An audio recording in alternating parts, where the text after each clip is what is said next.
Assalamualaikum warahmatullahi wabarakatuh. Saya Bidan Siti Tumang. Relakan panjenengan semua untuk tidak melibatkan diri dalam pengasuhan dan pendidikan anak panjenengan? Apakah panjenengan memilih menyerahkan sepenuhnya pendidikan kepada sekolah atau pondok pesantren yang panjenengan pilihkan untuk anak Anda, dengan harapan nanti anaknya pulang sudah sholih, berakhlak mulia, membanggakan orang tua, dan bahkan bisa hafid Quran.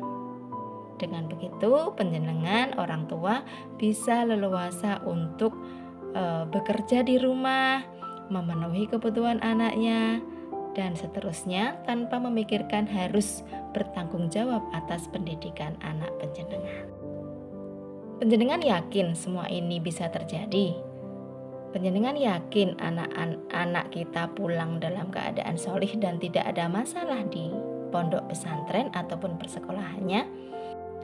Bisa saja sih hal ini terjadi. Anak panjenengan pulang-pulang sudah jadi anak yang soleh, berakhlak mulia sesuai tujuan panjenengan menyekolahkan dia. Namun tidak sedikit anak yang justru malah bermasalah dengan pondok ataupun sekolah yang dipilihkan orang tua. Bermacam-macam problem atau masalah yang sering dikeluhkan oleh para orang tua. Kadang pas waktu jatah perpulangan anak tidak mau kembali ke pondok, ataupun banyak keluhan di pondok, ataupun terlibat dalam kasus bullying, baik dia sebagai pelaku maupun korban. Namun di sini saya akan mencermati yang bermasalah saja, karena banyak sekali keluhan dari teman-teman saya, para orang tua yang anaknya baru mondok di pondok pesantren tertentu dan akhirnya mendapatkan masalah, termasuk anak saya sendiri. Ada beberapa sikap atau langkah yang bisa dilakukan oleh orang tua apabila anaknya ada masalah di pondok pesantren atau sekolah tertentu. Beberapa hal yang bisa kita lakukan apabila anak kita tidak kerasan di pondok. 1, kita harus banyak beristighfar apabila anak kita tidak kembali ke pondok, merengek-rengek, menangis dan seterusnya, mencari alasan bahwa saya tidak kerasan di pondok, saya tidak mau kembali ke pondok. Kita harus banyak beristighfar. Barangkali andil kita dalam memilih sekolah untuk anak kita masih belum objektif, masih egoisme orang tua memilihkan anak kita ke pondok. Yang kedua, kita harus banyak introspeksi diri. Apakah mungkin sikap anak kita menjadi seperti itu karena waktu yang lampau kita melakukan salah pengasuhan kepada anak kita. Apakah kita terlalu keras pada waktu kecil, kita tidak menumbuhkan ego mereka di saat anak usia 0-6 tahun dan seterusnya. Kemudian yang ketiga, kita harus mencari tahu tentang penyebab anak kita tidak kerasan di pondok.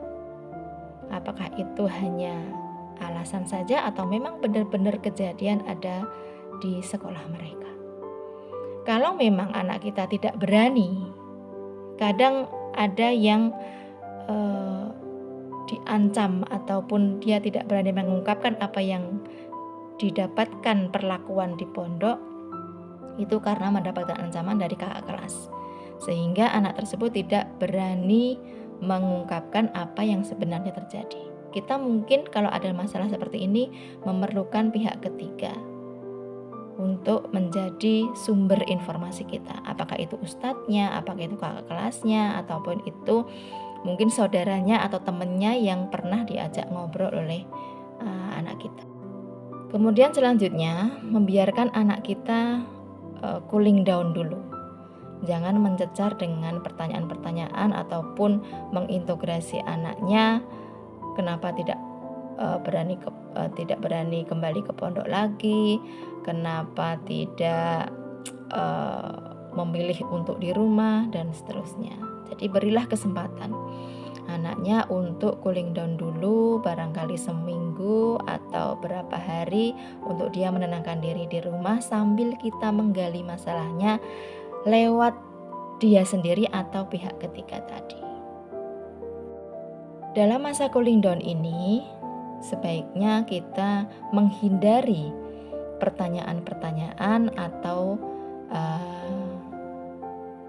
ungkapan-ungkapan yang mengarah kepada esensi kenapa anak kita tidak kembali ke sekolah. Kita mengambil obrolan-obrolan yang ringan-ringan saja.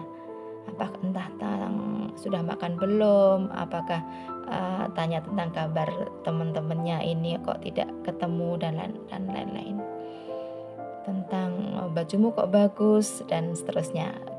Kemudian yang keenam, siapkan mental Anda sebagai orang tua agar nanti apabila anak memang tidak mau kembali ke pondok dan memutuskan untuk tidak sekolah atau pindah sekolah, Anda harus terima. Anda harus menurunkan ego karena mungkin waktu yang lalu itu panjenengan memaksakan anak untuk memilih pondok tersebut. Dengan menurunkan ego dan mengakui kesalahannya, insya Allah nanti bisa menerima. Walaupun sebelum itu kita tetap berusaha membujuk anak kita kembali ke pondok. Namun dengan bujukan kita ini juga apabila anak berhasil kembali ke pondok, anak tersebut belum tentu juga dia enjoy di pondok.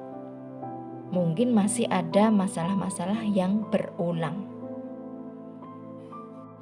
Kemudian selanjutnya, sadari bahwa kita mempunyai problem itu, kemudian terima dengan penuh ketulusan dan kesadaran dan mengakui kesalahan kita.